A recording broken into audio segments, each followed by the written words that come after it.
Acts chapter 15.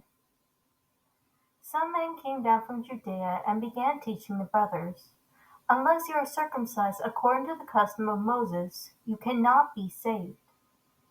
And after Paul and Barnabas had a heated argument and debate with them, the brothers determined that Paul and Barnabas and some others of them should go up to Jerusalem to the apostles and elders concerning this issue.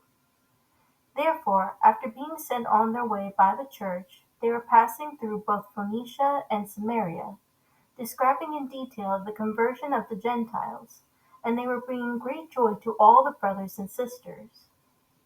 When they had arrived in Jerusalem, they were received by the church, the apostles, and the elders, and they reported all that Yahweh had done with them.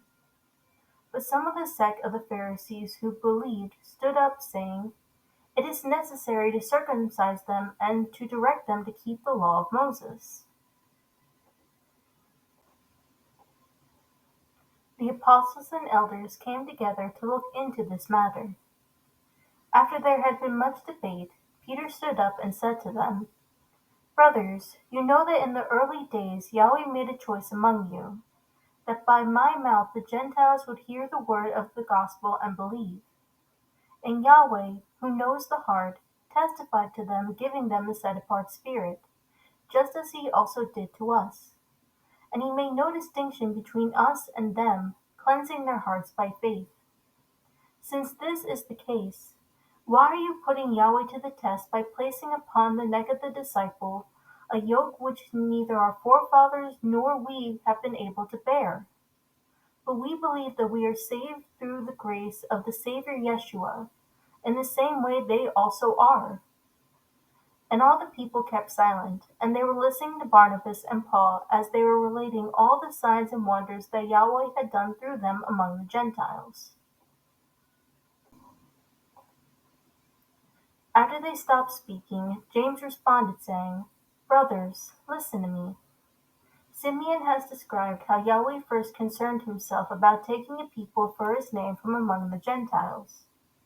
The words of the prophets agreed with this, just as it is written, 'After these things I will return, and I will rebuild the fallen tabernacle of David, and I will rebuild its ruins, and I will restore it, so that the rest of mankind may seek Yahweh, and all the Gentiles who are called by my name,' says Yahweh, who makes these things known from long ago. Therefore, it is my judgment that we do not cause trouble for those from the Gentiles who are turning to Yahweh, but that we write to them that they abstain from things contaminated by idols, from acts of sexual immorality, from what has been strangled, and from blood. For from ancient generations Moses has those who preach him in every city, since he is read in the synagogues every Sabbath." Then it seemed good to the apostles and the elders, with the whole church, to choose men from among them to send to Antioch with Paul and Barnabas, Judas, who is called Barsabas, and Silas, leading men among the brothers. And they sent this letter with them. The apostles and the brothers who are elders, to the brothers and sisters in Antioch, Syria, and Cilicia who are from the Gentiles, greetings. Since we have heard that some of our number to whom we gave no instruction have confused you by their teaching, upsetting your souls, it seemed good to us, having become of one mind, to select men to send to you with our beloved Barnabas and Paul, men who have risked their lives for the name of our Savior Yeshua HaMashiach. Therefore we have sent Judas and Silas, who themselves will also report the same things by word of mouth. For it seemed good to the set-apart Spirit and to us to lay upon you no greater burden than these essentials, that you abstain from things sacrificed to idols, from blood, from things strangled, and from acts of sexual immorality. If you keep yourself free from such things, you will do well. Farewell." So when they were sent away, they went down to Antioch, and after gathering the congregation together, they delivered the letter. When they had read it, they rejoiced because of its encouragement. Judas and Silas, also being prophets themselves, encouraged and strengthened the brothers and sisters with a lengthy message.